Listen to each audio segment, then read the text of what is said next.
It is the special Verdict Day edition of AM News. Here with me, Gifty Ando Apia. Our top stories today. Judgment Day is upon us. Ghana waits with bated breath for the 9 justices of the Supreme Court to deliver their verdict today. The government releases the full Jada Report and an action plan directing the CID, IOCO and other institutions to take on persons who were implicated in the findings. And the police in the Volta region seized over 215 kilograms of suspected Indian hemp. Stay tuned for the details. All right, now an interim managerial body would man the affairs of the Ghana Youth Employment and Entrepreneurial Development Agency, Jada, until the security agencies tasked by government to handle the matter are through with their work. Deputy Information and Media Relations Minister Felix Kwakye at yesterday's briefing at the presidency would not provide any details, saying they are in the release report, which he says is now in circulation. The Deputy Minister confirmed a Ghanaian Times publication that government has handed over responsibility of matters concerning the Jada Report to the Economic and Organised Crime Office IOCO, the Attorney General's Department and the Police Criminal and Investigative Department. Probed for additional information, Felix Kwakye dropped vague hints about actions to be taken on the report. Well, but the actions are contained in the action paper. This is in the system. Some have it. There are issues of institutional reform and other recommendations. The action paper clearly details what government wants to do. A ministerial review in terms of ownership of Jada is something that will be considered when the Jada bill comes to be prepared, so that it will have legislative backing. But an interim management committee will be put in place to oversee the activities of Jada until proper formal structures are put in place. That is after the review has been carried out and after there's a legislative framework within which it can operate. Yes, the actions contained in there are many, and I cannot off the top of my head recite all of them. Investigations into activities of Jada were prompted by a Joy News expose revealing rot which disadvantaged beneficiaries and robbed the state. Gifty Andopia, Joy News, Flagstaff House.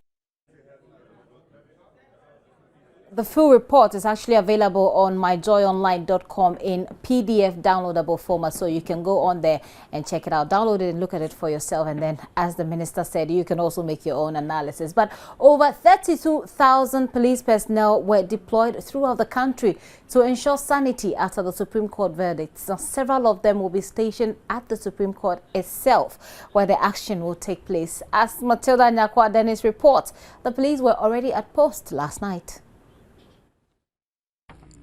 Is it the truth? Is it fair to all concerned? Will it build goodwill and better friendships? Will it be beneficial to all concerned? The words on this billboard, sponsored by the Accra Rotary Club, will be tested come 29th August 2013 when the Supreme Court gives its unprecedented verdict. When I arrived at the Supreme Court premises at about 9 p.m., all was quiet and calm, but for police personnel stationed at different parts of the court. But for the reflectors on their uniforms, one could not easily identify them in the dark. They told me more of them would be arriving to ensure maximum protection and support. It's almost 10 p.m. at the Supreme Court premise, and as you can see, these police personnel around me have been deployed to ensure the safety of the judges and the parties involved in the Supreme Court verdict, which is going to be given tomorrow. They are not only here, but several of them have been deployed actually across the country. Approximately 32,000 of them are around to ensure that the ordinary Ghanaian is protected. These new helmets have been distributed to them for maximum protection and to help aid their work. The police administration has designated a 100-meter radius around the Supreme Court as a no-go area on 29 August 2013. This, the police say, is part of security arrangements to ensure sanity on the premises of the Supreme Court. Also, apart from the judges and parties involved, those in need of protection are the various media houses who will be reporting on the Supreme Court. The Director General of Operations for Ghana Police Service, COP John Solomon Kudalo has, however, assured the police administration has made special arrangements for the various media houses ahead of the Supreme Court verdict. Matilda Nyakwa Dennis for Joy News. All right, so there's a poll going online now on how the ruling will go today, not in terms of who will be declared winner, but in terms of the ratio of consensus.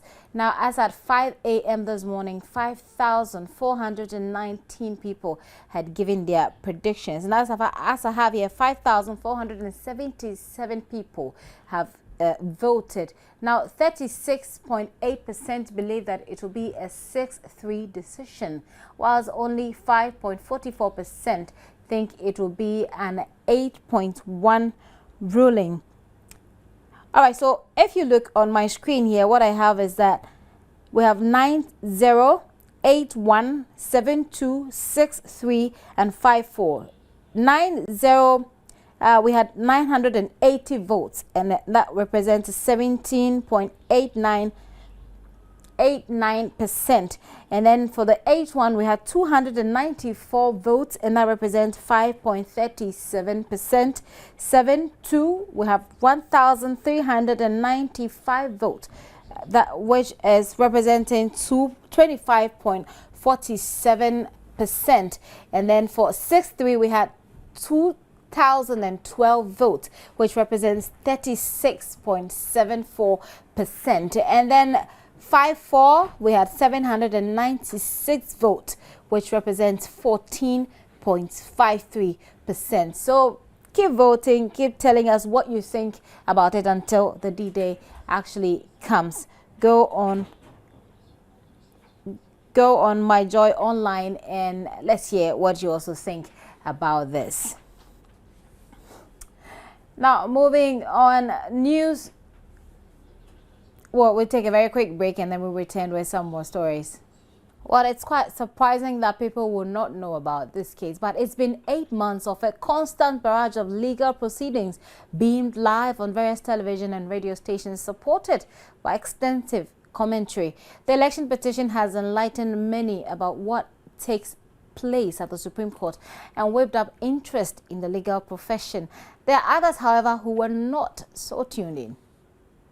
The main idea was to find out which part of the proceedings stuck with the public. A new term is the obvious amicus curiae, and also I don't trust you one bit. On the face of the pink sheet, you and I were not there. Those are the humorous terms I gathered so far. You and I were not there. Amicus curiae. When we was cross-examining Daisy, right, where he was asking for the definition. He was specifically asking of a definition of something, that is overvoting. And then, you know, the way this man responded, that there's a technical definition, and then later he said he was confused with issues. Those some of us, we sit behind the screen and then we start laughing with those issues, right? And then amicus curiae, this issue also came up, and then most of the terms he was using, even though we don't understand, but we just enjoy some of their terms they are using. The public was also asked which of the 4 main lawyers impressed them the most. Lawyer Ayukweotu. Mr. Chachu Chikata of NDC. I think he's a kind of a lawyer who approaches issues in a direct manner. The one I remember most happens to be Chachu Chikata. He's impressed me a lot. His attitude has not been the best, but he's left a legacy on my mind. It, however, turned out, despite the extensive coverage, there were those who couldn't be so bothered. No, it's because I've been working and I don't think it's anything important. I'm just wasting time, so. No, not at all. I don't really have time. So from work, I come straight to school, so I don't have time. I only listen to friends, what they say and all that. So when is the... No, not really. I watch it once a while, but following it, no.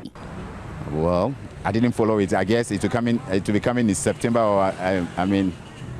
So for all those like him, Judgment Day is 29th of August. Indeed, the fingers are not the same. But few hours to the delivery of the Supreme Court's verdict, traders and workers in the Ashanti regional capital were busy doing business. Mahmoud Mohamed Nuruddin reported yesterday that people were more concerned about their cash flow rather than the deliberations of the 9 justices. At the central business district of the Kumasi metropolis, every seller is active making money. But one thought most traders shared was that Ghana will forever remain a peaceful country. Residents want to see the election petition case end tomorrow so they can invest more in their businesses. While some traders will continue to do business, others consider Thursday as a holiday because they want to monitor proceedings at the Supreme Court.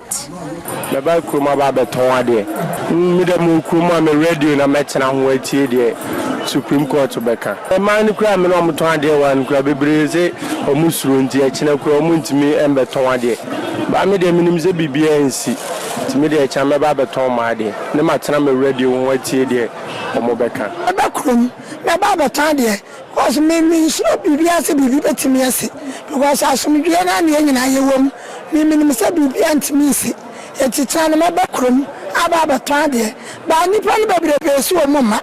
Na ba o mo mane so bro about na TV ho na wa hwede akwaso Supreme Court aha said be ya obi ma e me kan kire no wono ade na so ene na ni mienu e be hu de akwaso Supreme Court anu nti e na piso mo ma e bi so de e hu e ti no so mo ma me dia mi so me dia chana be krom ba to ma de no ma so me radio me tie bi awo radio so me wa phone me sa hwe no TV so on my phone so video news story. Hopefully tomorrow will be the very day, and I can promise myself that I will not be coming because I don't know what may happen. Also, I don't know anything about election. Let me talk about the election being proceed last year or so. So I can hopefully say that tomorrow I will not be coming.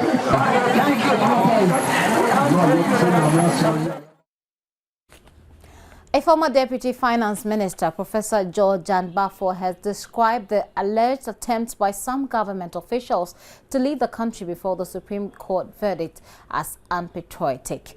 Meanwhile, President Kufuor has come out to discredit rumors that went wild on social media platforms that he plans to flee the country in the wake of the verdict through his spokesperson, Frank Ejekum. Personnel of the Customs Division well, it turns out that the Ghana Railway Company Limited has no balance sheet to reflect its assets and liabilities. This was revealed at the Public Accounts Committee sitting yesterday. The lack of a balance sheet meant that a company had no record of a 17 million Ghana cedis debt owed the Social Security and National Insurance Trust for monthly deductions made from employees' salaries. This, members of the committee found strange, but the acting MD blamed it on lack of motivation and funds to hire a qualified accountant. For whatever reason, we can't put our hands on. It has been an arrest and we are trying to catch up, as it were. I agree you are going to capture. What is the reason? You took over, handing over nose. You should be able to know why the accounts was not prepared. If you don't know the problem, how do you solve it? So I'm asking, what is the reason why the accounts was not prepared up to date? Can you tell us the reason? If you can't, we shall call your predecessor to appear here. To come and, yes, we will summon him here to come here and answer the question why the accounts was not prepared. If you can't, but if you to the best of my knowledge, the reason has been that we have been trying to catch up. There was a long backup. So we can't close the gap all at a go. Did you meet an empty accounts department? No. So there were human beings and computers and chairs. Yes, including yourself. And then you, as the new financial controller, you asked them certain questions, or you didn't? I've been, Mr. Chairman, I've been with them all this while. And what the problem that the MD is saying, I'm also aware of. We have a problem with human resource. To the tune of 17 billion. But I'm surprised. IRS should have closed you down by now. And Senate hasn't taken you to court. Yes, Senate have taken it to court and they have attached some of the assets to it, and even they have even sold off some of our assets, which we are trying to repurchase. So you see, Madam, I told you that on the face of the pink sheet, you are not seeing all the problems. You see, they gave us 2005 accounts. So the Senate court issue is not captured the possible liability. So we don't know the real things happening in railway now. But once you are acting, it's presupposed that at least you are qualified for the job. Were you not recording transactions in that session? At least the little money you were getting. Were you not recording transactions and preparing accounts? That's what I'm interested. The Ghana Ports and Harbours Authority had a balance sheet all right, but also had major losses on its books. The Director General explained most of the challenges they face come from debtors such as the Tema Oil Refinery, which he says accounts for their huge losses. Tema Oil Refinery, a vessel is coming in, we offer all the services at the oil terminal. They say they don't have the money to pay. I mean, if we, under normal circumstances, will not do that. But if we fail to bring the vessel in, the country will be grounded to a halt. So what do? And that's the challenge we face. So it is, Mr. Chairman, so TOR is a major challenge to us. And so we keep... Mr. Anam, some of these things, you see the intergovernmental agency sort of transactions like this, you bring it to the notice of the Minister for Finance. We've paid how much bonds to TOR in terms of TOR debt from government. So at the point of government pay, the finance minister knows that they owe you 1 million. Why wouldn't they arrange to pay you and take that off from what they were going to pay to TOR? You see, some of these things discussed with your minister, and let pass it on to finance minister that anytime you are paying some portion of your indebtedness to TOR, why can't you give upfront to us too? Because, like we said, we can't stop oil coming. So they should by all means land their boats, and they don't have money. So if they owe, government owes them and government is paying, I think it makes reason your minister to appeal to the Minister for Finance to pay you. These members of the committee found unacceptable. Sitting has meanwhile been adjourned till next week after the Supreme Court verdict. Personnel of the Customs Division of the Ghana Revenue Authority on Sunday intercepted a large consignment of dried leaves suspected to be Indian hemp on the Adidome-Sugakope Road. The haul, said to weigh 215.95 kilograms, was described as the largest single consignment to be seized in the Volta region in the last 2 years. Ben Beckley, an Assistant Commissioner of Customs, told the press that a patrol team of the division encountered a Hyundai minibus with registration number GE3635Y traveling from Adidome to Sugakope. The driver, however, fled into the bush when members of the team refused to accept his bribe. Local fund managers can now trade in the 10-year sovereign bond of $1 billion. The bond was listed on the Ghana Stock Exchange yesterday at a rate of 7.875%. Finance Minister Seth Terkper says the listing will enable government raise long-term funds to finance infrastructure projects while building an efficient local bond market.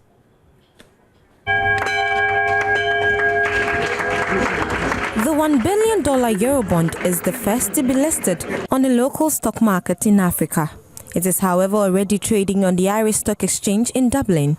Ghana currently requires an estimated $1.2 billion each year for infrastructure development, and the listing, the minister says, will aid governments raise the needed funding. As we consolidate our middle income status, it will be prudent to finance the capital component of the budget with long-term bonds, because we are already seeing changes in the yardstick with which Ghana is able to access financing from institutions such as the International Development Association of the World Bank, which recently changed some indicators or bases or terms on which Ghana can borrow. A well-developed local bond market will therefore be critical in government's ability to mobilize the necessary funds to support capital expenditures. In addition, such markets are necessary for enhanced financial stability and better integration into the global financial landscape. For managers of the stock market, high interest rates continue to discourage corporate issuers from playing in the existing local bond market. Many of the investors who want to hold on either to maturity because of the income that they receive on 6-month basis and so forth, as against equity. Equity, the income is either dividend or appreciations when the security appreciates in price. But nonetheless, the fact that if we continue the issuance in this direction, we're going to see more activity as far as the market is concerned. The GSE managing director, however, says this should change with the issuance of the foreign bond, even though it's unlikely to be as active as the equity market. The bond already has 3 local sponsors and will offer district and municipal assemblies, public and private organizations, and other bodies to raise capital. That's it for the AM News. Our top stories this morning. Judgment Day is upon us. Ghana waits with bated breath for the 9 justices of the Supreme Court to deliver their verdict today. Government has released the full Jada Report and an action plan directing the CID, IOCO and other institutions to take on persons implicated in the findings. And the police in the Volta region have seized over 215 kilograms of suspected Indian hemp. That's it. My name is Gifty Ando-Apia. Let's all remember that whatever we do, we must remain disciplined. Rashidat Babakadiri is standing by with AM Sport. Do have a good morning.